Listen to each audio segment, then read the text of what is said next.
second down and 12. The ball is back on the 44. Herman is way wide to the right side. McNeil to the left. And Tucker Frederickson moved up into the slot. Look out for Frederickson. He's been a prime receiver. This time he goes deep to McNeil. Clemson's got it. And he is caught and he is dragged down by Ray Jones, but not until he reaches the Philadelphia 25-yard line. Well, hello. Thank you so much for taking time out of your day to check out this video. And welcome to the Gridiron. And before I get started, I just want to say thank you so much, everyone out there who's been watching my videos. I greatly appreciate it so much. Thank you. If you can maybe give this video a thumbs up or maybe leave a comment below or share the video, it would mean so much to me. But just please thank you so much for just taking time out of your day to check out this video. Thank you.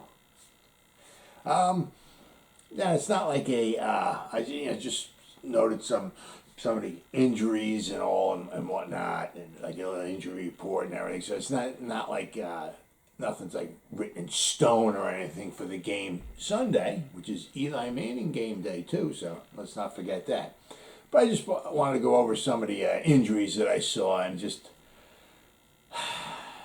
I don't know, man. I tell you, if somewhere along the line, one of these years, the Giants could just catch a break, you know, it would be just so nice. You know, I just read these and I'm just shaking my head. I know it's football and every team's got injuries, you know, I understand, you know, but it's like, it really just sucks so bad when it's your team, you know. With the practice yesterday, okay, meaning Thursday, guys who did not participate would be Cam Brown. He's been just basically like on the sideline and all. Nate Ebner, he's got a problem with his quad. All right, Austin Johnson, he's got some type of an illness. Okay, not COVID, but it's some type of an illness. Right, then guys who are limited in practice. Okay, we got Saquon with his knee now, so that just might be the whole year, every week. You know, Saquon is going to be limited in practice, you know, with his knee. And, you know, I mean, they're not going to, you know, try to push it or anything like that. So Saquon on there, on the injury list every week might happen all year long, you know. And I guess I can't blame him, you know. Evan Ingram, you know, obviously he's got the problem with the calf, all right. And then you got Kenny Golladay. Now it's not a hamstring. Now he's got a problem with the hip.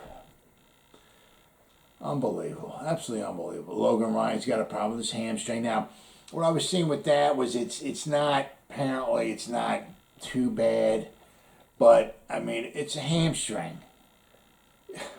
You know, he was limited. You know, I mean, so he's not out there running around full speed or not like that. But when a game rolls around, you got to go around full speed. And I know when I had a little hamstring here, a little hamstring there, and I started running around, it became a full hamstring problem, you know, within a short period of time. So we'll have to keep an eye on Logan Ryan. Caden Smith's been having a problem with his knee. He's had a problem apparently for a while. Hopefully apparently it's nothing serious where it's keeping him out, but he's had a problem with his knee for a little while now anyway, so keep your fingers crossed with him, all right, because you got, you know, Kyle Rudolph's coming off of the foot problem, all right, now, you know, usually once you get, I mean, with his history, okay, with Kyle Rudolph, once you get him on the field and on the team and playing all that, usually he's, you know, knock on wood, all right, he's been relatively healthy, okay, but I mean, you know, we got our, you know, the three guys, we got Caden Smith, he got a problem with his knee. Evan Ingram got a problem with his calf. You know, Kyle Rudolph's coming back from the foot surgery. So, all right, then we got Kadarius Toney. Now he's got an ankle problem. I mean, it's just one thing after the other. It's absolutely unbelievable. I mean, he's played 24 snaps and he's got a problem with his ankle.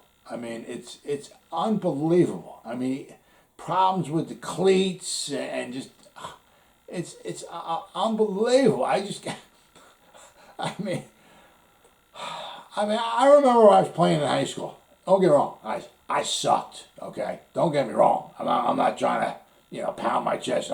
I was horrible. I'm just remembering playing on the high school team. Okay, I mean, yeah. If you could walk and breathe, guess what? You're on the team. I mean, it don't matter. Ankle this, hamstring that. Guess what, guys? You're going in the game. I mean, it's unbelievable. Absolutely unbelievable. I mean, you guys can't even walk down the street without without pulling a hamstring. It's simply amazing. Absolutely amazing. Evan Ingram played one preseason game. Boom, his calf. I mean, I don't know whether I want to laugh or cry. It's just simply amazing. Simply amazing. Well, all I gotta say is, after whoever signs him next year, his money's going down because the guy, I mean, he was healthy last year, but he's not off to a good start this year. All right. Then we had Shane Lemieux. All right, he plays basically, I think it was like 2 or 3 practices, and boom, partially towards patella tendon.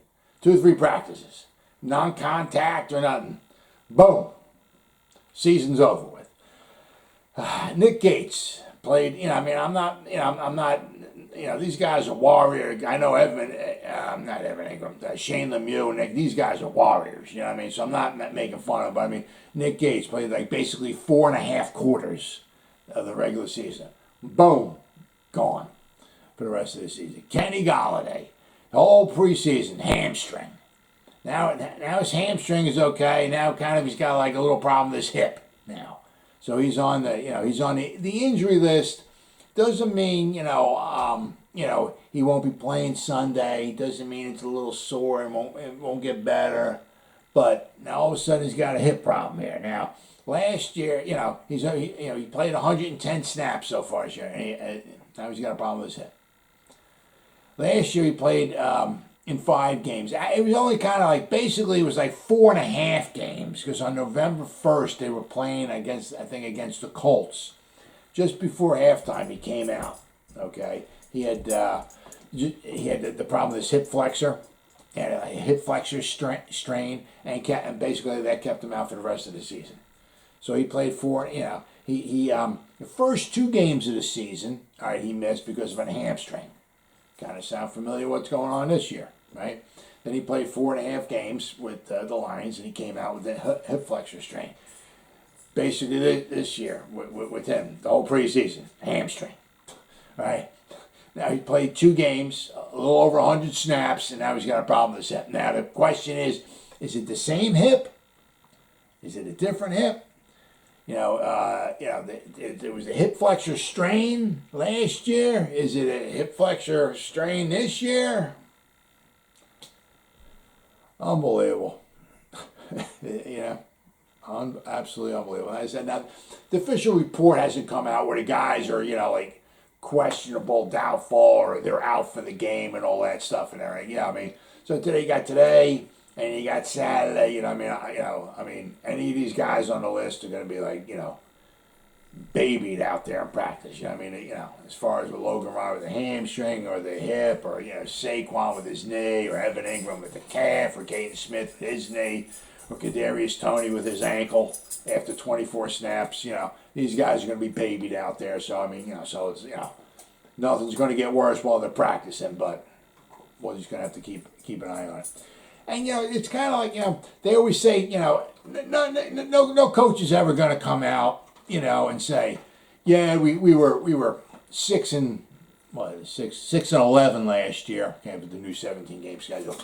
Because our injuries just killed us. If we had this guy was healthy and that guy was healthy and blah blah blah, yeah, man, we probably would have been 12-5. But it was the injuries. No coach is going to say that. Every coach says the same thing. Next man up. That's what you say. The players say the same thing. They say it's time for the next man up. If you're a second string or something like that, the first stringer gets hurt, that's next man up. But I can go back in history, okay, and basically go back to like every Super Bowl winning team, okay, and I could point like magic wand and like magically hurt 5 or 6 players on that team, and boom, guess what? I don't care who the next man up is. That team doesn't make the Super Bowl. The team doesn't win the Super Bowl. The team may not even make the playoffs. And a lot is luck. Look, like Tampa Bay. I could go back there and knock 5, 6 guys out of that lineup, and they don't win that Super Bowl. They don't even make it to the Super Bowl. It's luck. A lot of luck. And it's just a shame because it's for the players, for the team, the organization, for us fans. You wait the whole season. We were 6-10 last year. You got the draft and you got the free agents and all that. You're like, man, what are we gonna do this year? Maybe get 10-7. Maybe make the play. You're all excited and everything, and the players are all excited, and the coach, everything. It's all and just injuries just sucks the life right out of you. Absolutely just sucks the life right out of you. Now, like Nick Gates, all right? Now, he has to undergo a second surgery, all right, to fix, what I was reading was to fix his wound, all right? He, after he had his surgery, he's still in Washington, okay, where the surgery happened. I saw like a video of him, walking, like with a walker or whatever, but, high spirits and all that, he's on the road back and all that. Well, apparently now he needs to have another surgery. Joe Judge, I was a little perplexed at this kind of, what Joe Judge says, but said, we're confident he'll be able to come back. We're confident he'll be able to come back. But yes, this injury could be career ending. So we're confident that he'll come back, but it could be career ending. So I don't get it, injuries, like Alex Smith. He had that gruesome injury, and I'm just so happy for him. He made it back for 1 year, but he had to have 17 surgeries, and he almost lost his leg. This stuff's scary, really scary. Just because you snap, you're like, see you next year, guys. You might lose your leg. No, we might not see you ever again. Joe Theismann, 1985, and Lawrence Taylor, snapped his leg. He never played ever again. And then the other thing is like even, just say you go through the surgeries and all of that, and men's and are you going to be able to play in the NFL? It's not like, I'm not making fun of anybody. It's not like standing there at McDonald's flipping burgers. You snap your tibia and your fibula, you got to get reconstructive surgery and all of that, and you come back and you flipping burgers. No. You got to go up and you got to pass protect against the greatest athlete. Snap your leg, go off a bunch of surgeries, and try to come back and try to block Chase Young. Good luck, right? So just because he comes back, does it mean he'll be able to actually perform in the NFL? Possibly not. It's just such a shame. So, if there's a will, there's a way. If there's a will, Nick Gates will be back next year in a Giants uniform. And boy, we can certainly use him. But, don't put all the chips in the middle of the table because, he may not be back ever. Then, and unfortunately, all fans, one of fans' favorites, right? Obviously Nick Gates, right? But Shane Lemieux, the man just wants to play some football. Man always has a smile on his face. Gotta love it. Now he'll be out the rest of the season, okay? Because he underwent surgery to repair his partially torn patellar tendon, all right? So he won't be ready until the 2022 season. Now, he only played in 17 snaps, okay, against the Broncos in week 1, all right? And apparently the injury just progressed and, he started, okay, played 17 snaps. Injury just got worse and worse, and he just had to have the surgery, Now, if you want to look at some type of a bright side to it all, okay, 2020, all right, and I know with Shane Lemieux is a small sample size, 17 snaps. I think it was 12 pass blocks plays that he was in there for and 5 run blocking. You know, it's a small sample size, okay? But in 2020, okay, when Shane Lemieux was in there, he graded out at a 32.2. His pass blocking grade last year, Shane Lemieux, 16.9. Run blocking, 45.3. Unbelievably horrible. This year, okay, a little more experience, possibly Rob Sale, maybe helping out there, maybe. All right, 2021 with just 17, all right, snaps to his credit, all right, against the Bronco defense, which is in Washington, but they're pretty decent defense, all right. He graded out at a 69. He went from a 32 to a 69. Okay, only 17 snaps. I get that, right? His pass blocking grade, 12 pass blocking grades. He graded that. He went from a 16.9 to an 81.5. Heck of a jump. Heck of a jump. His run blocking grade last year was a 45.3. It went up to a 63. Okay, so he made major improvements. I mean, as I said, I know it's only 17 snaps, real small sample size, but his overall grade went to a 69. So, where some of the other guys struggled against Denver, Shane Lemieux was not one of them. And he did that with a partially torn patella tendon, okay? And he could only play 17 snaps, and that was it. All right, so imagine what he could have possibly done if he was healthy. So, you know he'll be back next year. So, that's one good thing. If we can get Nick and Shane back next year, that would be absolutely huge, right? Now, we got the injury. I was looking at the injury report for just trying to find out for the Falcons. They only got like 3 guys. Okay, they got Russell Gage. He got a problem with his ankle. A.J. Terrell, he's got a concussion. He needs to be get okayed to play. Okay, and then you got Frank Darby. He has a problem with his calf, all right? But it just, like every week, the first week, I don't remember exactly, but I remember looking at the injury report, and Denver had like 3 guys. The Giants had like 6 or 7. Week number 2, the Redskins had like 3 guys. The Giants had like 6 or 7, somewhere around there. Granted, one of the Washington football team's injuries was their quarterback, Ryan Fitzmagic, okay? They didn't need him, but, you know, when your starting quarterback is out, you know, okay, that's a bummer. But still, they only had like 3 guys. We had 6 or 7, all right? This week, the Falcons, they got 3 guys. We got 9 guys as of right now on the injury list. I mean,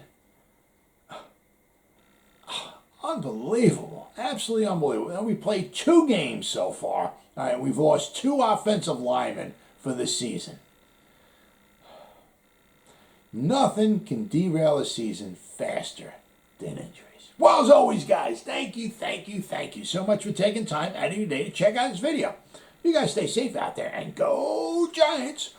Woo!